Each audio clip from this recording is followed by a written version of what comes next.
All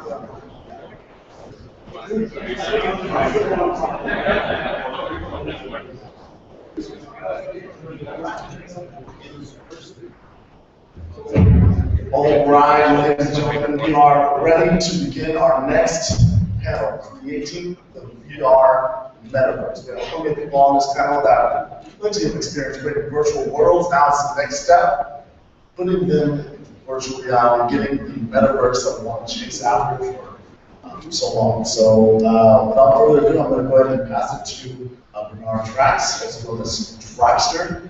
And let's give a round of applause and welcome them to the stage.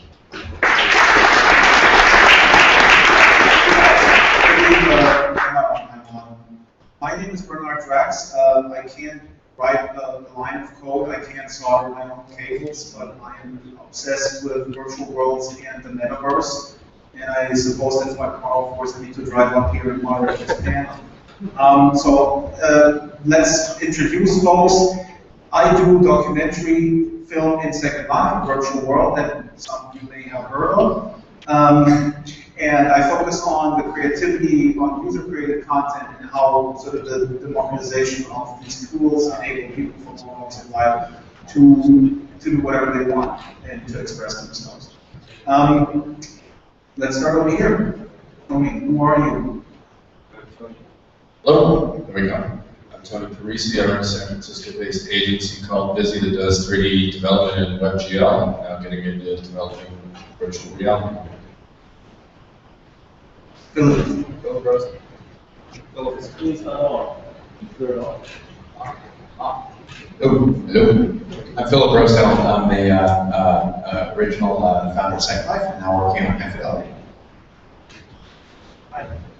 Hello.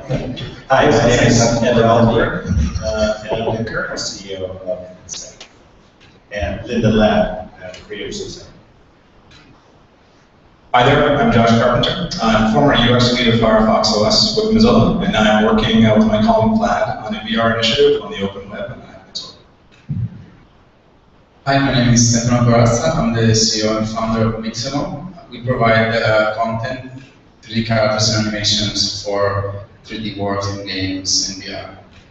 And before we start, I want to mention that we stream this into Second Life right now. There may be questions from avatars coming a little bit later on. Also, big shout out to my co-host of my weekly podcast, Joey Ardley, who cannot be with us because she's in Amsterdam. And I guess if we had a metaverse, we'd have her right here, and she could speak to us. Now, I just drove in for the day. I didn't hear your speech yesterday, Philip. I read about it. But you guys who've been around, and Tony, this is the first question. You've been around for some time.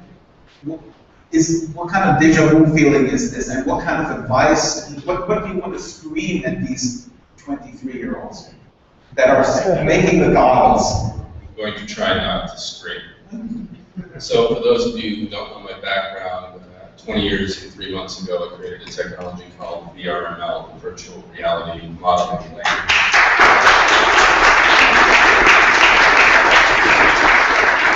We may not clap for this.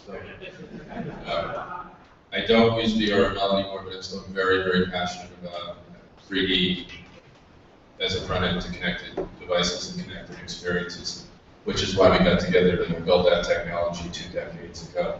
The principle behind it was that just like the other media that were getting sucked into the World Wide Web, 3D would be a media type as part of that as well. You could use it to build visualizations, you could use it to create virtual worlds, you could use it to heal the sick, feed the poor, and a whole bunch of really cool things. And back then I was your age, 23-year-olds, and a little bit older. We were very excited. There's a lot of deja vu for me in this conference because this conference has the energy of the first couple of VRML get-togethers.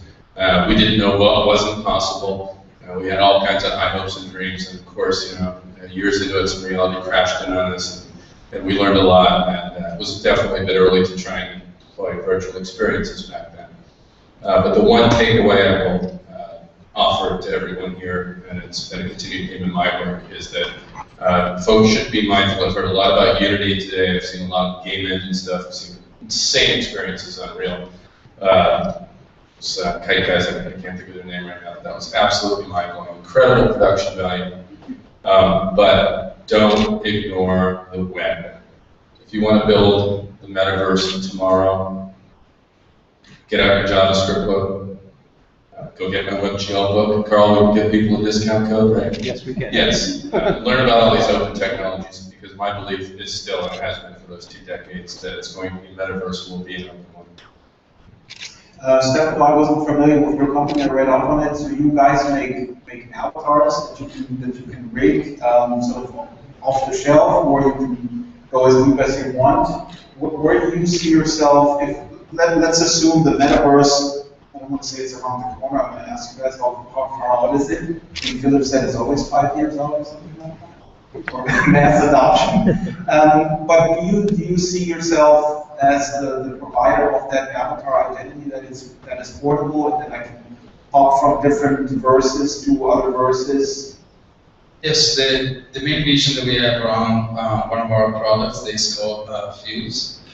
Is to enable people to create content that they want to bring to virtual worlds and VR experiences. And so the very last development that we have done was to make it a platform so people can import from real world measurements. So we have now the ability of using Kinect, for example, to take a couple of scans of a person and then create themselves basically as a 3D model. And up to here, okay, people have done this in the past. And then now you can import it to Fuse, and then automatically 280 blend shapes to customize yourself, clothing, hairstyle, and everything. So we kind of wanted to bridge the gap between reality capture and what you can do in an avatar creator. So we made an open avatar creator where you can create a 3D model using a laser scan or whatever you want, or Kinect or a photo camera, whatever service is available out there, there are many, and then bring it in, and then we automatically get your facial blend shapes, your body blend shapes, all apply your clothing system. And so this way, once the whole customization is done, your card is all valuable, because we have seen that people don't really care to get the model themselves in a leotard or naked, and naked, not many people look really great. So there you have the ability of putting all the clothing that you want. You can design your own, you can augment yourself. So once you have invested a lot of time in your character and you have improved yourself, made maybe the superhero version, then it becomes a lot more attractive and something you want to bring into as many virtual worlds of VR experiences as you like. And I actually trademarked Draxtor to create my Second Life avatar. Would I be able to then completely own this avatar if I create it? Yes. Yeah. If you're using your own content, it's completely yours. So you can even sell it. If you're using Mixamo content or third-party content, you can still use it in an embedded form. So in your game or virtual worlds, you just can resell it. I'm going to take Ebbe and Philip last because otherwise people would accuse me that it's not about Second Life. Josh, we talked just prior to the panel about the theoretical metaverse and how important openness is, and I suppose citizenship and sovereignty, and that's something that I feel very strongly about. If you could just lay out how important it is that the future metaverse, whatever it will be, is going to be a type of democracy rather than perhaps controlled by even the benevolent multinational. Sure. And where I'll start is, so I mentioned I was on Firefox OS for 2 years, and what we're trying to do is to take the web and take a bunch of new APIs and let the web talk to hardware, send a phone call, send an SMS, send GPS through JavaScript API calls.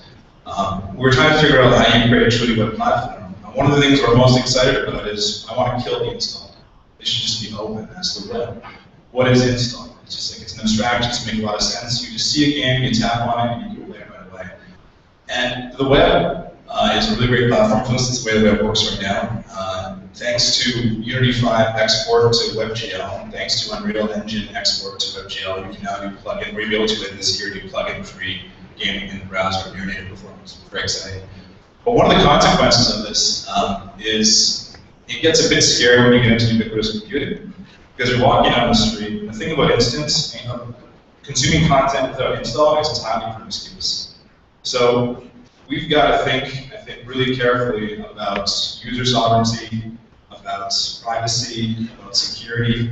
If you're walking in a shopping mall in 5 years, and you walk by a store, does that store get to give you a cookie, a tracking cookie, because you walked past it?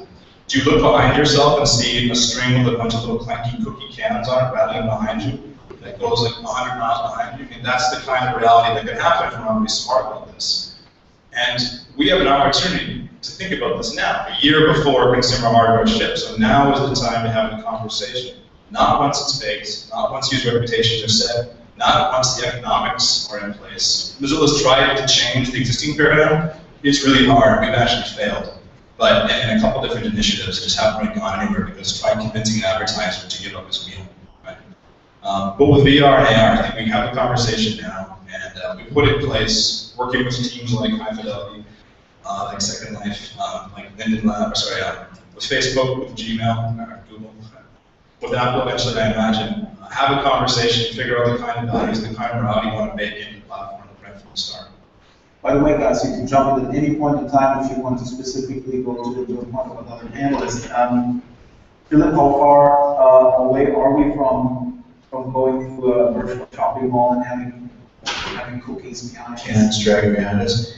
Well, it's interesting. I mean, I too am very passionate about it. I've written a lot about identity and how I think that's likely to work in the largest scale model of virtual reality and virtual worlds. But it is interesting to note, Josh, that if you walk up to somewhere as an avatar, in fact, I'm just thinking about this now, it's rather easy to use this sort of pattern recognition of your clothing or your appearance as a cookie for you, even if we intentionally, and which I think is the right design, and never disclose your identity. I was just struck by the thought that it's going to be quite easy to look at your avatar if it has any degree of uniqueness. And even if you change the colors a little bit to fool me, the I here being like a merchant, could pretty easily tell who you are in a way that is somewhat different than the web browser, which presents a vanilla login basically to a site. So I wonder how we'll deal with it. I'm just thinking out loud.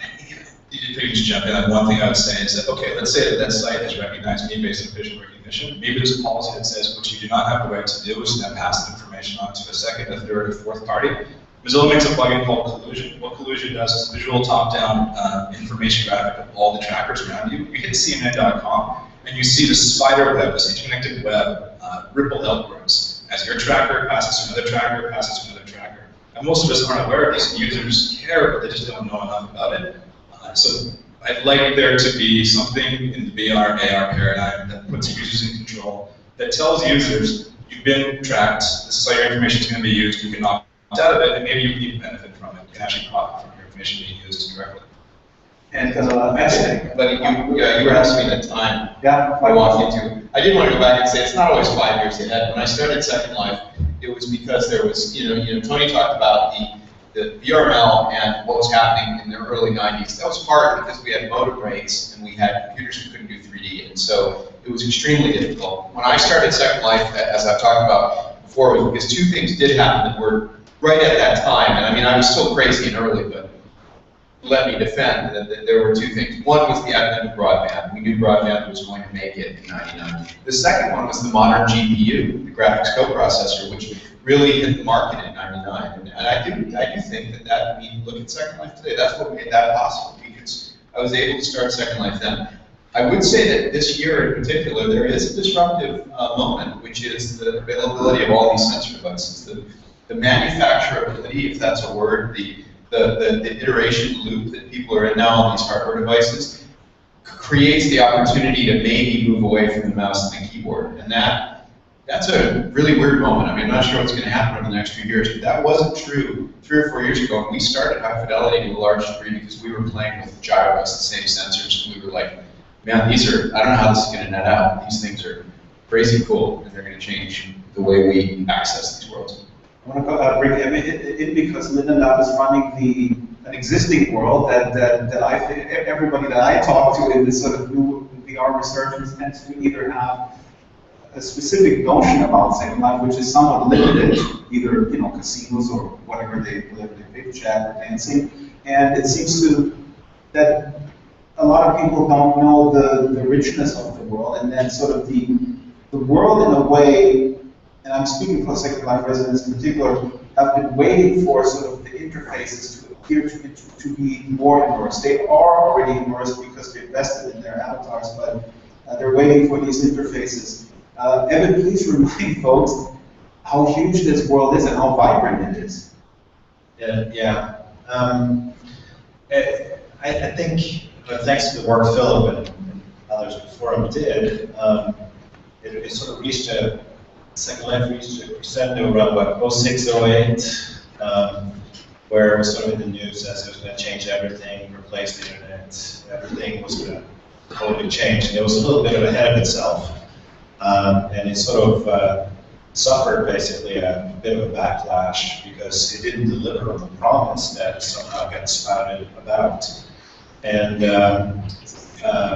the fact is, though, that if you go look at what's happening in there today, it's an incredible breadth and depth of creativity and businesses and use cases, from education to art to entertainment to gaming, what have you. Drax is doing a great job of sort of reporting on these incredible creators, and it's all user-generated. Second Life today is over a petabyte worth of user-generated virtual reality content, and a marketplace in the world that's a GDP in the hundreds of millions of dollars every year, of people buying and selling stuff that they've created and want to either make their personal avatar look cooler or better or be more functional, or pay for experiences that others create for them. So it's thank Oculus and Facebook to sort of bringing us back to being part of the conversation again. We've sort of silently been working for many years now to just make it better. Second Life today is better than it's ever been. It's more performant, higher quality, more capable, but we still have a long way to go. As part of the Metaverse conversation, I'm glad these guys are thinking about it a lot. I don't think about it too much, because I still think we have a ton of work to do to just make it a lot easier. It's so difficult to use. A lot of people come to Second Life and want to use it.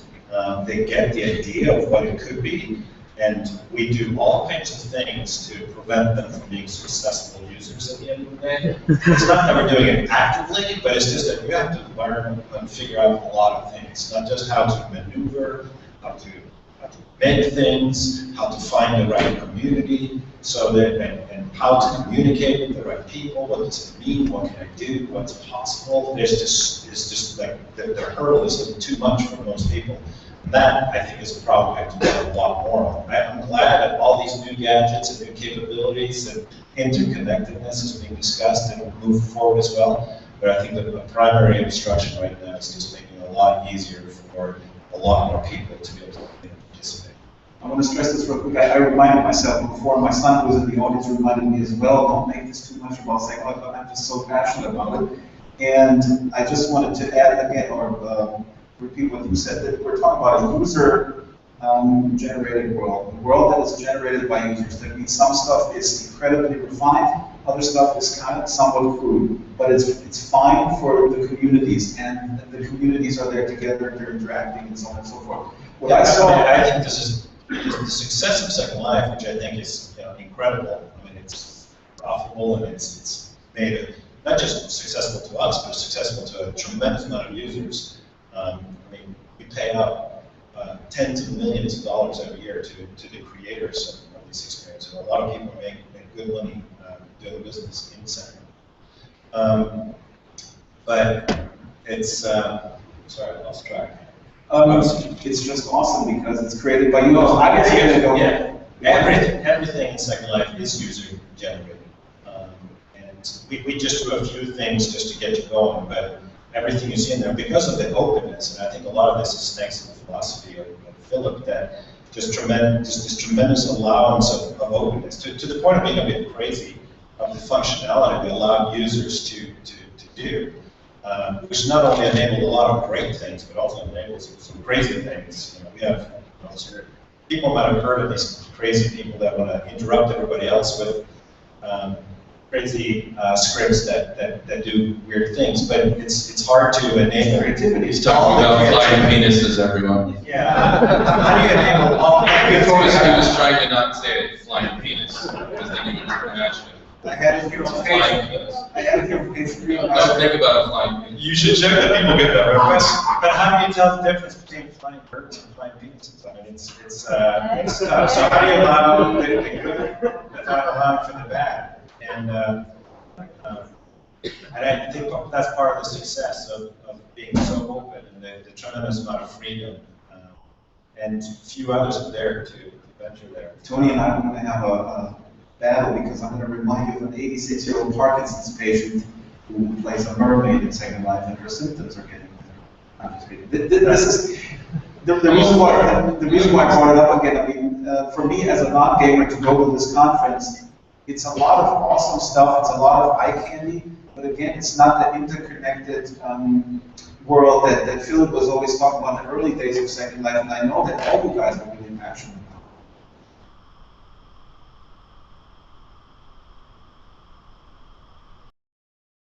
No, we're trying to build it as a, I think practically speaking, to get a whole lot beyond the scale of something like Second Life today, but just like Ebbe was saying, the sheer size and success of it strains the ability of like a company to sort of operate the entire thing. I think that if you look at the internet, it's very difficult to imagine a World Wide Web that was all like served by Amazon or something like that. So I think it's much more likely, practically speaking, that the architectural nature of virtual worlds in a future where we're all using them, meaning they scale up by about 3 orders of magnitude from where we are today. To put it in perspective, that's a lot, factor of 1,000. Once we get up into that billion-size scale, no doubt it's going to be the interoperation of many different companies and individuals and stuff. So we do have to sort that out. I think Ebbe is right. I think that my hope is that the ease of use issues can be addressed to a certain extent by these new interface technologies we have. And that's going to make a big dent in it. I couldn't agree more. I said it yesterday. When I look back on Second Life, the only thing that is like makes me want to just pound the table is the mouse and the keyboard. I showed that little video of Ryan, manipulating stuff. It really, Bernhard, you can say it as somebody's in there. No, I have the It's just option. really hard. Absolutely. Yeah. Yeah, and You I think on this, Stefano. the two things that I always see is as soon as people put on the Oculus, the first thing they do, they try to look at their own hands. Right? It's like immediate. It's like 5 seconds after the first experience, and so. And then going back to the openness, I think the openness is basically something that's going to really help all these experiences to spread. And I think one of probably the first visual worlds that open to use generative content was Second Life with the ability to add the meshes in. And then once people create stuff, like the engagement and the level of satisfaction, it doesn't really matter too much what the quality of that mesh is. But it's something you have built, and then people are experiencing it, and that's incredibly rewarding. And so we have lived, in the last, 10, 20 years in a world where there were a bunch of, incredible MMOs and virtual worlds and games, but they were all closed systems where it was really hard to create something and get in there. And so we have seen instead incredible success where people have either allow generative content to come in, or like even games like Team Fortress 2, right? Which they were launched a long time ago, and then with all the modding community, they have lived a second life. Just to close the loop. If I can jump in on that, I think one of my lines at work is like today's there is a generation of kids today who are creating 3D content and sharing it with their friends. There's an economic ecosystem growing up around it, and it's Minecraft. I really think that the VR web ends up looking something like Minecraft, which aesthetically, Philip was like, wow, that looks right on that. Yeah, I think the neat thing is, like, I look at Second Life, and I don't know enough about High Fidelity, but if you know the Lego product line, it's kind of like you got Technics and Mindstorm, and they're a bit more high level, they're a little bit more technical, you can do really crazy stuff with it, but like the baseline is Lego. I think Minecraft is actually more complicated than Lego, but I think that we've got to figure out what the Lego VR web is, is there a declarative syntax that you can just say sphere or image or movie, and you can do it if you're 12 years old, and you can share it with your friend, and there's no gatekeeper, and then that 12-year-old goes on to write a JavaScript library 6 years later that's way better than the one before. It just keeps getting better and better and better and better. That's the inherent strength of the web. It just has like this self-improving jungle hothouse of innovation kind of mechanism behind it. So I really want to figure out like, what is the easy building block that everyone can use. Time flies really, really fast. I have questions already from the Second Life audience. We collected those over the last week. We'll go to that later. I need to address the ownership question. That was full attack from content creators for changing terms of service mid last summer before you came in, Ebbe, and it was tremendous. Just uncertainty, what rights do I have over my creations? And I think, I mean, for me, this is the essence of what the Metaverse is the creation, that I own it, that I can take it with me, that I can monetize it maybe in other platforms or worlds or whatever. Where do we stand with this? So I'm completely behind the way people used to think about it, and I know that the current language, I think it's too aggressive and stressing some people out, thinking that we have evil intent to somehow steal or I guess I should provide a real quick context that people thought that Linden, with this terms of service, people thought that Linden now basically owns, if I make a chair in Second Life or if I would or whatever it is, that you guys own it and you can take it and you can monetize it. Yeah, and that's the intent as well. That's not our intent at all. I think the language is trying to make sure that we were protected, and that obviously there are times when we have to do things to your content because your content is doing bad things to us or to others. But there's no intent for us to steal or to be able to sort of get value out of your content without your permission. So I'm working with legal counsel to sort of fix the language to make it clear to you that your content is yours. We still have many rights to do things with the content, but there shouldn't be any doubt that it belongs to you. Now, if we go further, then in the future metaverse, or different companies providing different metaverses, or for I can run this thing on my cell phone and it's all interconnected. How do we deal with this thing? Second Life is often criticized as this walled garden. How do we create openness? Anybody? How do we ensure that I have my own stuff? I mean, I don't even have to go to Second Life. I go to my 74-year-old father, who's a very smart man, who goes nuts about CDs still. That CDs he can't copy here and he can't have it over here. And so it's a loaded question. Go ahead, Tom. It's very loaded, and I've been contemplating this recently in advance of this panel. Look at 2D web today, social networks today, and they are walled gardens. Even though they're running on open web technology, your Facebook information doesn't easily transport to your G+ and vice versa. Whole businesses have been built clearly, like Facebook, around this idea of creating a network effect and essentially locking you in, putting that information in one place and not making it easy for you to get it out. If I had to predict on this, I'm going to guess the same thing's going to happen in the VR metaverse. I don't believe you can get the stakeholders lined up to be supporting the idea that ID, that thing you've invested really heavily, can be transported anywhere. Yeah, you may be able to move your mesh data around, your character gestures, art, but the actual important information about you, I think everyone is interested in only controlling that, and that's going to be true in VR metaverse too. Just my personal prediction on it. It's not necessarily just for business reasons, but it's also really hard to come up with something that's uniform across. You might be racing towards lowest common denominator to make things work across all things. And especially in our business where we're still so early and there's so much innovation and change that we need to be able to do quickly.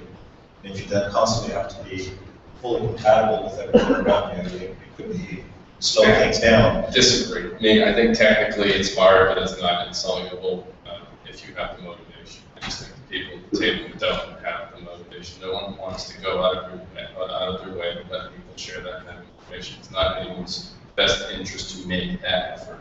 Well, To make I it mean, easy and seamless. I mean, If it was, and everything was good right. business, people would make the technical effort to solve these problems. Yeah, and they can be solved. I'm saying you have to decide where to spend your energy.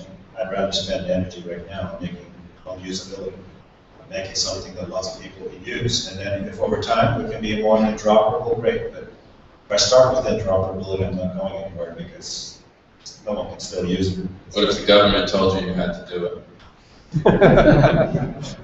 I'd be upset. But Josh, you talked earlier too, you said also maybe the order has to be reversed and Phil Holden, Josh, the government's question, and is it related to interoperability, or how is it related, and what's the order of things?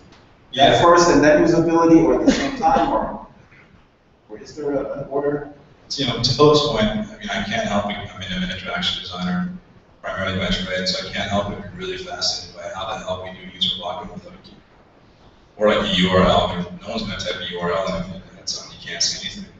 The gentleman had a very excellent input panel yesterday was pointing out that may be a short-term problem. VR becomes transparent pretty quickly, whether it's because of cameras or literally because the display technology is transparent, and maybe we can get back to typing things in. But maybe in the interim we're using voice input, or we just design around the problem. And video game systems don't type a lot in with the D-pad, right? It sucks. So just from an HCI standpoint, but I'm evangelizing VR to all my HCI colleagues, saying like, this is the web, baby. You guys are print designers. Like, you better get on board with this. You better start paying attention to the game designers and the visual effects guys, because they got the talent, they got the tools, and they got the IP, and they're about to kick your ass. So one of my messages, though, they're just kind of going down a side alley here, but I really am trying to teach people, IXD visual designers, as fast as I can.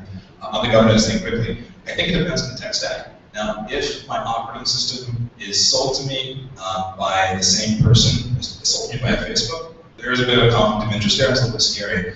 If the operating system is sold to me by an Apple and it's removed from one of several services I use, Twitter, Facebook, etc., it looks more like the current paradigm. I don't think it's much to worry about. It's when you've got a vertical stack of your identity, your operating system, and your hardware, all from one manufacturer, and their business model is based on you being the product, then I get chills, right? And I think that there are companies that are going to do this, and I think one of the reasons I'm really trying to get the word out, we're trying to get the word out on having this conversation now is I think it's going to slow adoption of the technology if you're buying from Google and from Facebook. I mean, you've seen the glass pushback. You saw the outcry. Probably people in this room were furious when I this got bought by Facebook. People kind of intuitively know it's getting a little bit creepy when you own that much stuff. I think part of that can be overcome. Just this is a social conversation you have when any new technology hits the street. There's some fear and some uncertainty to be overcome. But I think it's in the best interest of these companies, Facebook and Google in particular, to engage with foundations like EFF, Mozilla, and with the user community to actually have a community and put in place standards and transparency and interoperability just from the get-go. A user, Second Life resident question that came in because Facebook was mentioned last week. The resident called Logical Immersion asked, why should I not be afraid of the Facebook Metaverse? Talk about identity, Phil, because you had a great blog post about identity, and that's something that's sort of, it might be a very irrational nightmare that I have, is if the Facebook model would be applied, and there's some spoof video online which is hilarious, people have their names over their heads, and constantly ads are being sort of piped into the thing while you're playing a shooter game. I mean, is that what they're going to build, or are they aware of that their model is not embraced by everyone? And I tend to be somewhat optimistic in that people won't use things that they don't like, or they tend to use things that they do like, and I think there's only so far you can go and be evil or doing the wrong thing and get away with it. So I trust the judgment of most of us here to sort of choose the things that work or do the right thing, and choose not to use the things that don't. So I tend to not get too worked up about conspiracy theories of how someone's going to be evil to all of us. But I'm also glad that there are opposing forces to some of the ones that have power that try and sort of take it a little bit too far and test that boundary, and that there's pushback. And I think that pushback is natural, and I think it'd be tough for anyone with so much going on to be able to ultimately take it too far and put us all in some dire situation. And we still have enough diversity, and the internet and all these words are fluid. So if the experience is now the point you don't like, you can migrate to another one. And there are some points of inertia, like of course you have a bunch of people on the same social network, you're more encouraged to stay there. But at the same time, I think people are becoming more and more vocal. They feel more and more that they own that platform because they are in there, they've been spending so much time in there. And so I think those are like natural forces that in an evolutionary way basically push the maker or the engineering force to actually shape in a way that is not evil. Tony? Yeah, I'm kind of with Ebbe. I think there's a little conspiracy theory going on here. People tend to read a lot into this, what happened with this acquisition, and try to connect the dots and say, well, hey, Facebook bought this hardware that's going to suck us all into virtual reality. They must be planning something really nefarious with it. But I mean, the fact of the matter is, I think Facebook saw an exciting new piece of technology. They need to diversify, get into new lines of business. They're probably not even sure what they're going to do with it long term. There's lots of vision kicking around, but you know, it's very early in that whole absorbing of that acquisition. I mean, you can look at Google's acquisition of Nest, and you try and read something into that. Oh no, I turned my thermostat up and I'm going to now get spammed with ads for going to the Bahamas. I don't know, right? I mean, probably not. I mean, they're just getting into a new line of hardware business, they're expanding. Same with Facebook. Clearly, there are some synergies that are possible there, and there are some evil outcomes that may happen from it. But I just think people are reading way too much. That question has a little conspiracy tint to it, but we forget. I do use Facebook, but I see in Second Life people that I profile who have such a tremendous benefit by having freedom of identity with their avatar and how they express themselves. Facebook doesn't provide it. I know everybody says you don't have to use Facebook.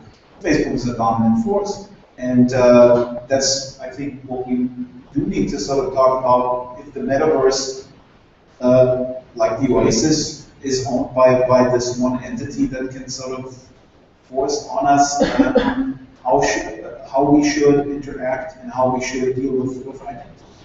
Yeah, I mean, we've been thinking about this very practically. I agree. I mean, there's tremendous market forces. We do, as new users, as early adopters of things, we will do exactly what we want, or somebody else will build a different product and we'll use that. We've been thinking just very practically about the next stage of virtual worlds and thinking, okay, what's the actual plumbing and code we need to write to make this work? The only thing I was trying to say in my writings about this is the web is an anonymous thing because it's primarily information retrieval historically. We go to a website to read information and then we follow a hyperlink, but when Tony goes to a website, he doesn't show up as Tony Parisi with this pants and shirt on. He doesn't need to. He's a pair of eyes that are looking at the website. When you use a virtual world, inevitably, part of what's great about it is that you are actually there as a person and as some sort of an identity, a visual identity. All we've been doing is thinking through ... What does that mean? What it means is you're not going to go to somebody else's website that you've never seen before and have your name float above your head. You're also not going to probably want even a cookie if at all possible, or if you can negotiate that exchange, especially with a place you don't know. You wouldn't give demon information until you understood it better. So what's going to happen with virtual worlds is the same thing. We're going to have this tiered layer of securities and certifications, just like when you visit a website and do want to make a payment for something, where you get asked or challenged by the site itself. Hey, you come in here, give you this piece of information about yourself. You can say no and not go there, or you can say, okay, I'll give you this information. Almost nobody is going to make you float your name over your head. That doesn't make sense. A basic form of human greeting, if you're, again, in that largest billion-person sense, is, hi, my name is Philip. What's yours? My name is Tony. That's part of what we do when we meet each other. We've just been thinking through the practicalities of this, and I wrote a little bit about it. I really like, Josh, what you said, by the way, which you're rattling around in my head now, about actually trying to actively negotiate with people in that shared, set of virtual worlds, not forwarding these inevitable cookies. Because I think the cookies are inevitable.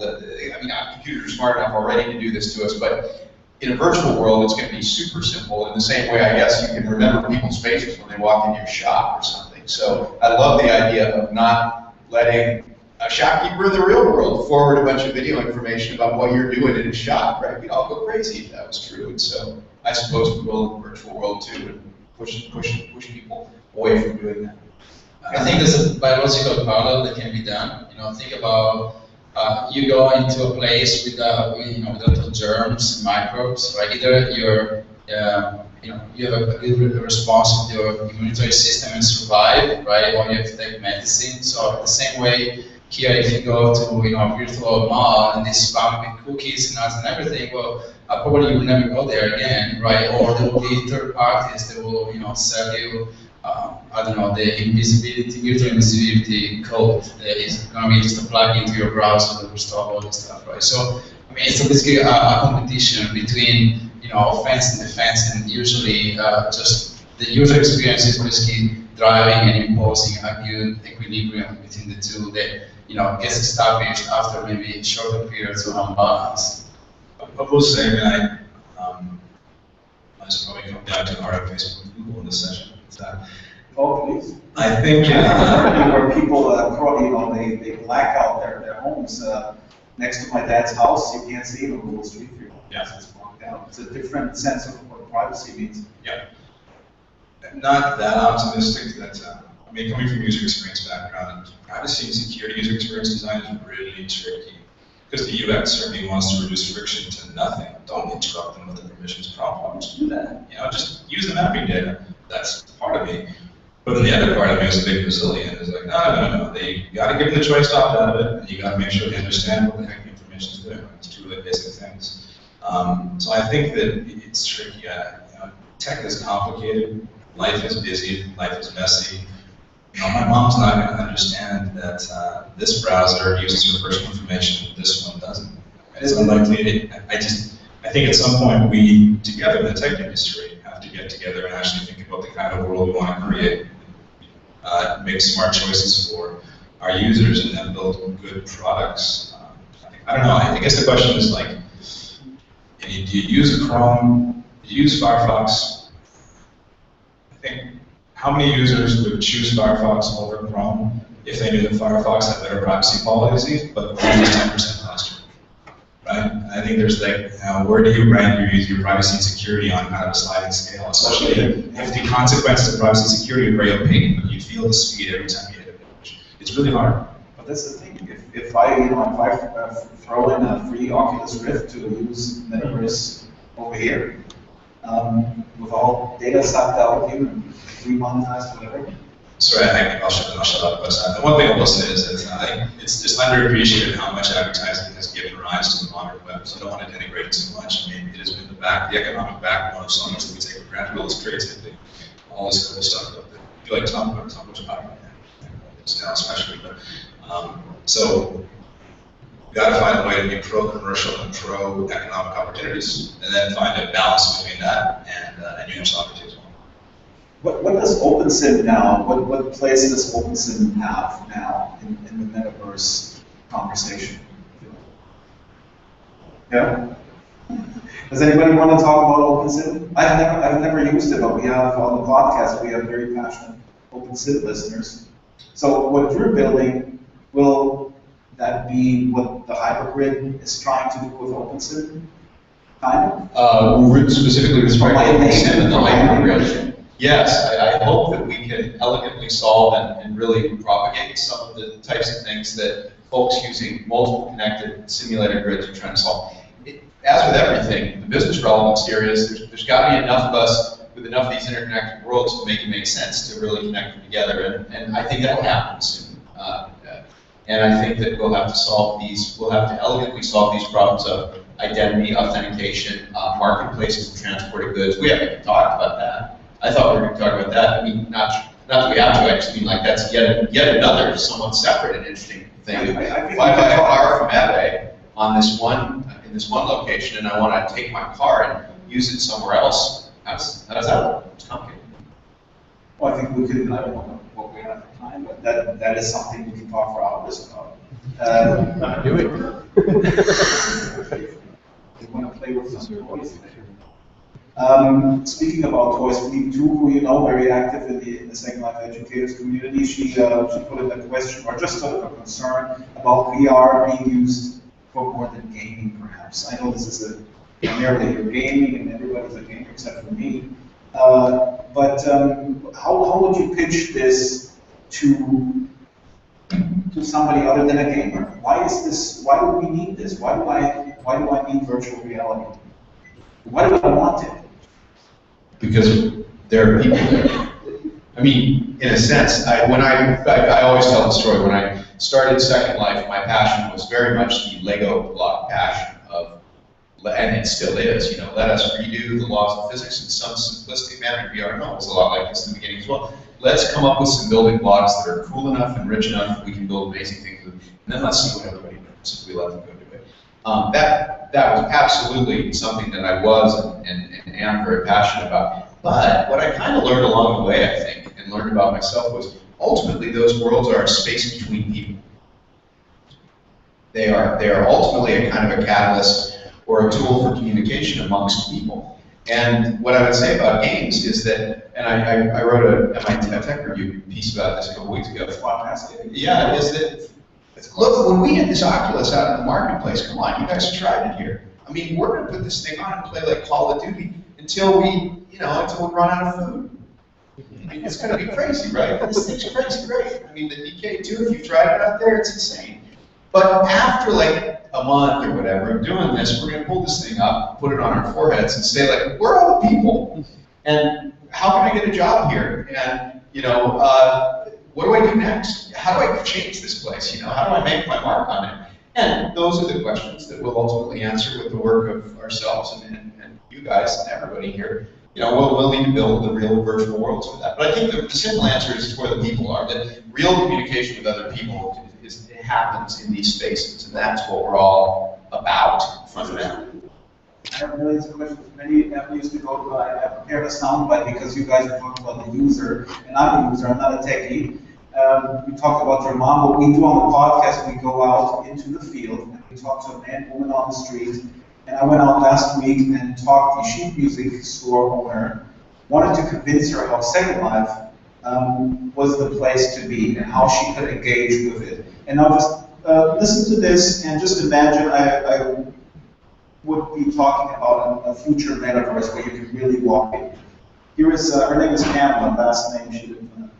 You can do whatever you want, you can create art and sell it to other people, music, collaboration with the entire world. You could talk and interact and create with someone from Egypt as if that person would be here, just as an example. I already have a lot of creative things I do outside of my work environment. And those creative things that you do, would you be interested in sharing those with other people outside of Pacific Grove? I already do.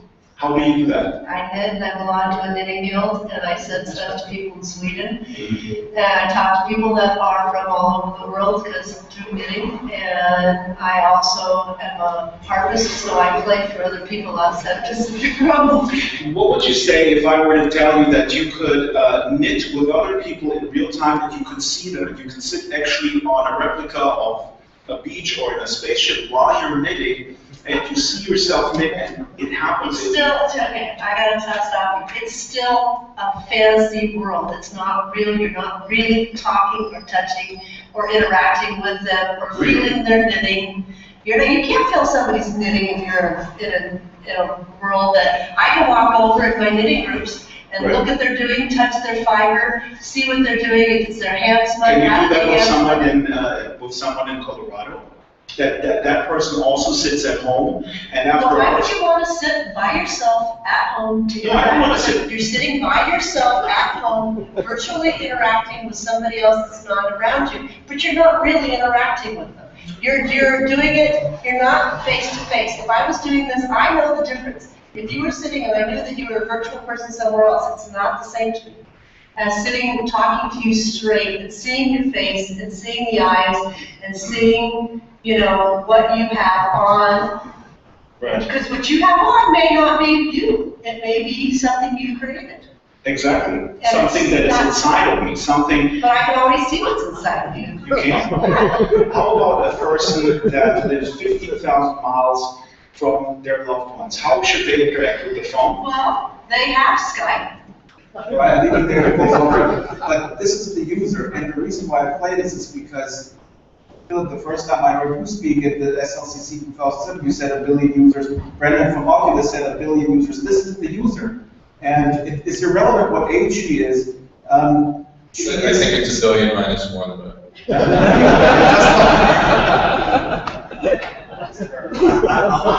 I think when we get a lot better, she'll go into. It was interesting. We're just not good enough yet. Yeah.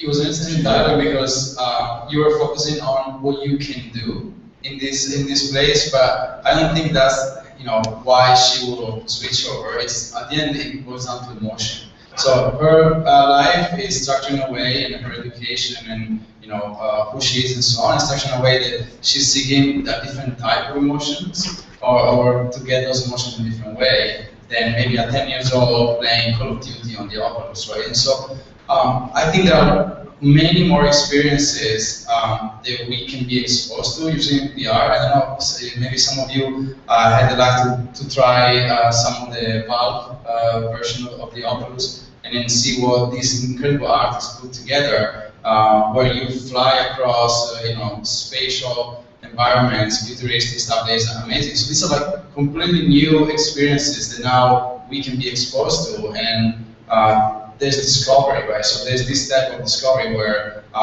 you can still create those emotions for some people that may not be aware of it, but right now, if we focus on what you can do in this world, may not be a good thing.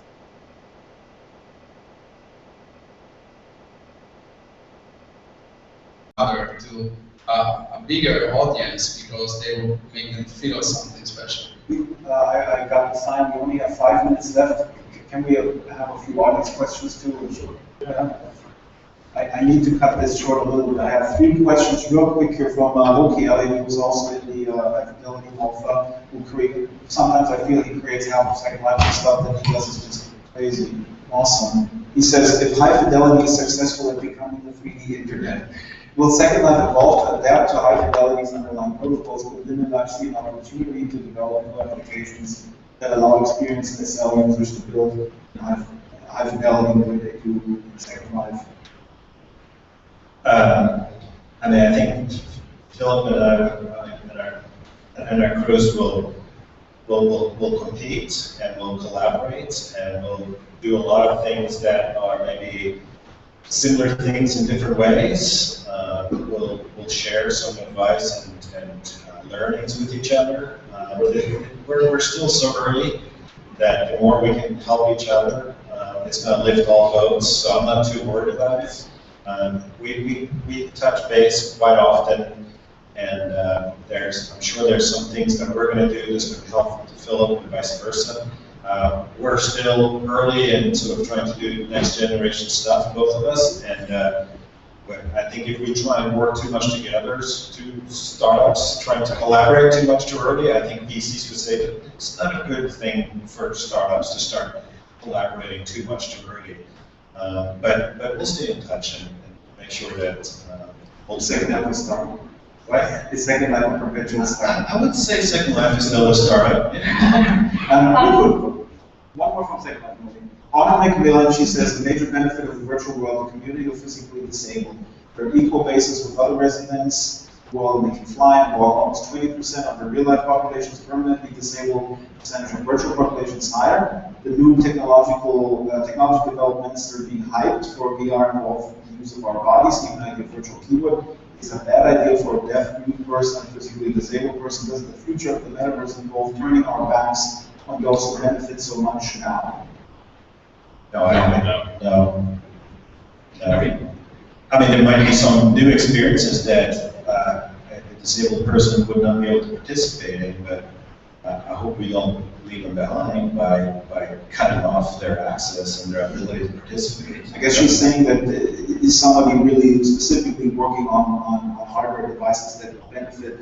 To my mind comes Jason Becker, who's a prominent department leader with Hungarian disease, and he has tool with his eyes, he can actually write the alphabet if he can read it right with his eyes on the screen.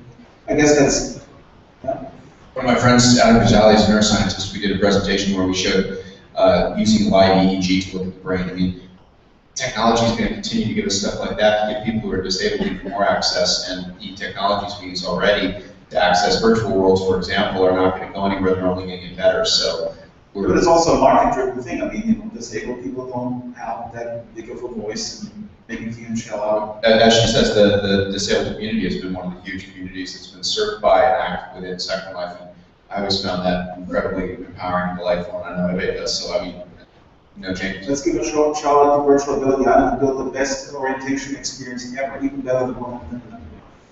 That's good. Okay. It's similar sort of thing, which is that I have to congratulate Second Life for the fact that you always had a large number of women who were part of your audience.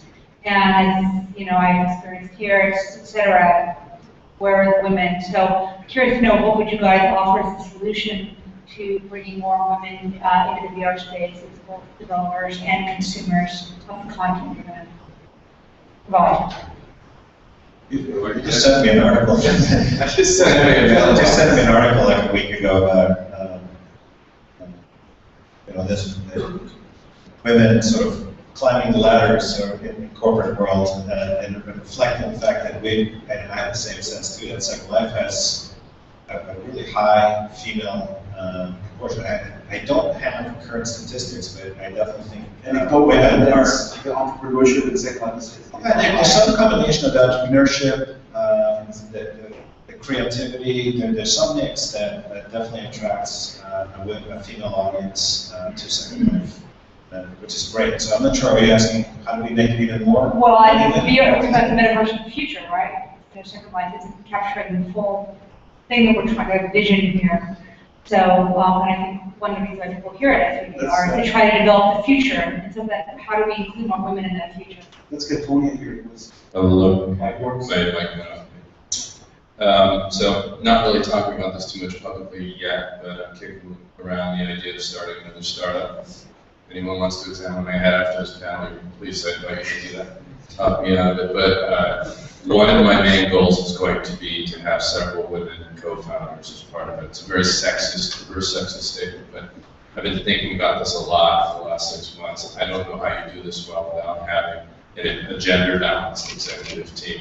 Otherwise, you don't have people representing half of the population, or a little bit more. I don't know, Noni is perpetually busy with the most awesome things that I've seen in VR since Virtual Gitmo in 2007. Maybe you guys have to hire her. Come on up. Leave your white chromosome at the door. Yeah, but to summarize what Ebbe said, and to say it more loudly, I mean, one of the remarkable things that was statistically true, and we haven't looked at this stuff for years, but when there were still tons of people inside Second Life, was that women were using Second Life disproportionately more than men, even though men were signing up more than women. Women also anecdotally were the entrepreneurial leaders inside Second Life in a curious way that you can study in more of a sort of a documentary fashion by looking at their practice. I personally believe, after years of looking at this, that it is unsurprising now, this is what I said to Ebbe the other day, that we're seeing women take command of companies of certain types and sizes now. I believe that this is an inherent network effect. It is something that's happening inevitably as a result of technology empowering the sort of management style and approach that women, for example, take in running companies, and that's extremely fascinating to watch happen in virtual worlds by their very nature, but by being highly connected and by being even sort of less gender respecting with respect to capabilities, will only speed up that change. So it's an exciting thing to watch. And I was saying, yeah, maybe we should write something together about this because it is so interesting, and at least anecdotally, so obvious and fascinating in virtual worlds. In the documentaries, Second Life is very interesting. It's always a woman at the end, Matt P. that made games in SL. She is a single mother in Finland with 2 kids, and she has these 20 very highly gifted scripters and designers all over the world, and she kind of makes it happen, and she wouldn't have had that talk. Yeah, I just visited with her in World last week. She's fantastic work she's doing. But I think it's telling because I think the virtual world is an equalizer when it comes maybe to a lot of biases we have in the real world. Biases, whether it's physical or what have you. And when it gets equalized like that, where what kind of gender you are is actually a lot less important in the virtual world than it is has become in the real world.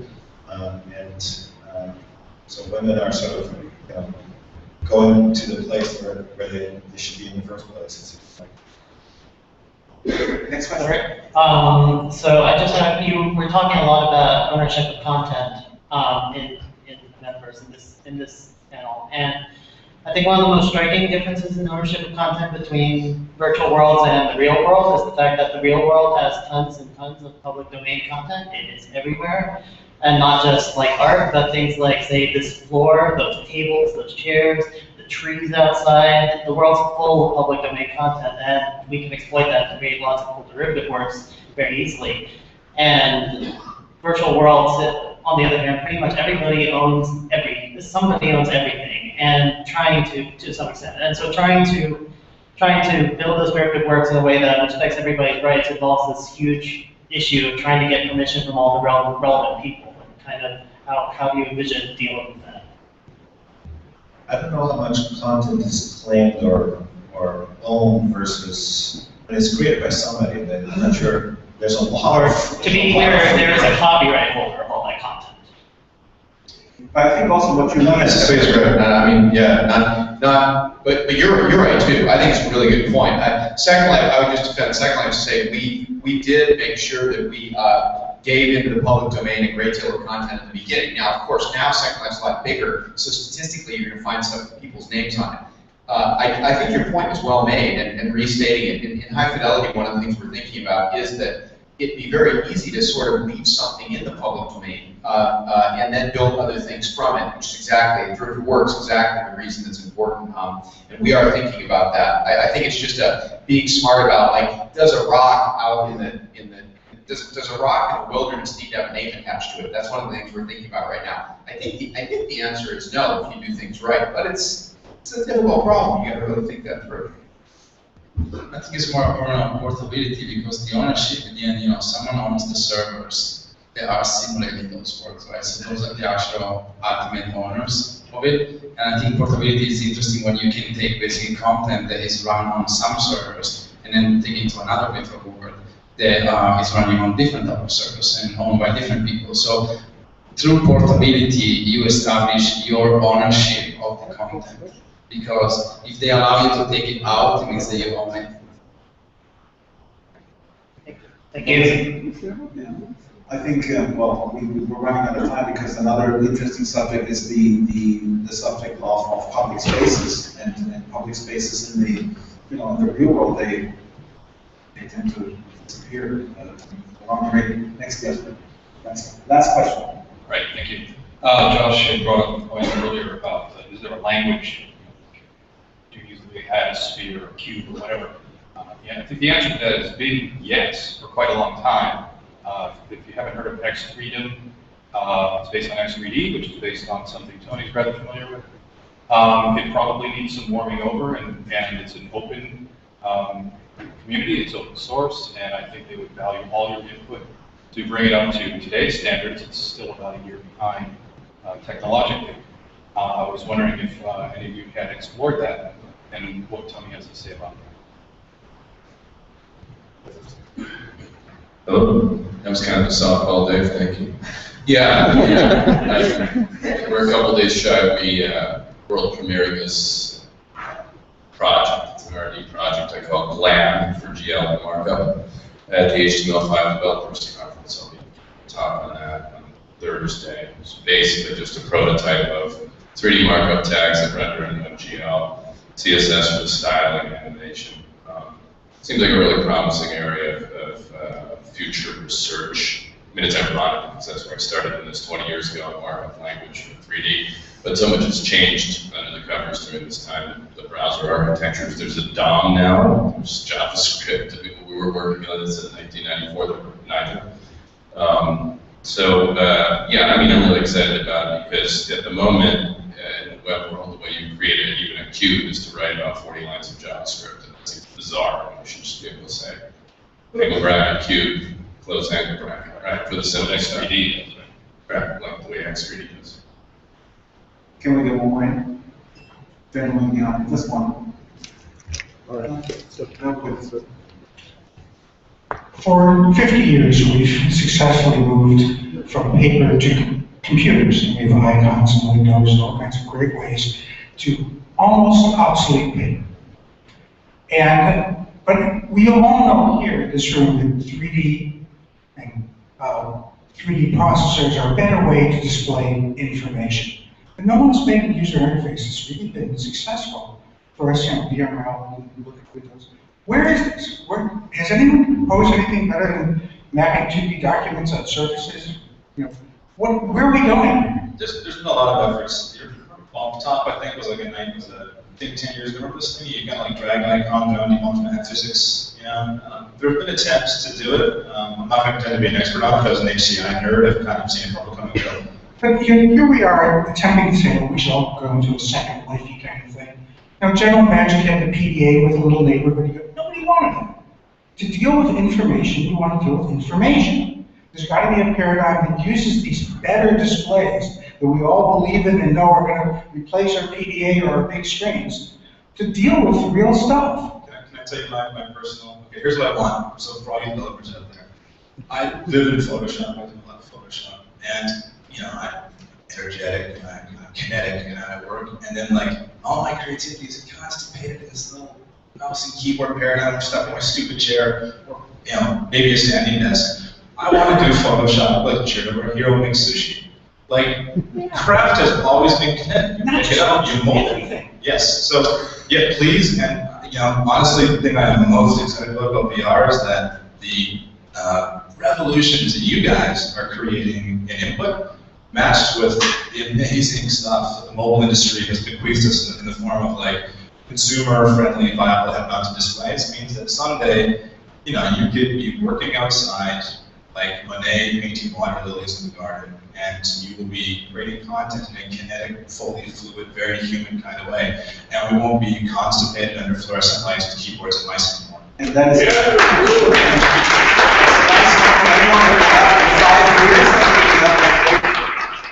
thank you so much, panelists, and I'm sure conversations should continue until 6, 7 o'clock.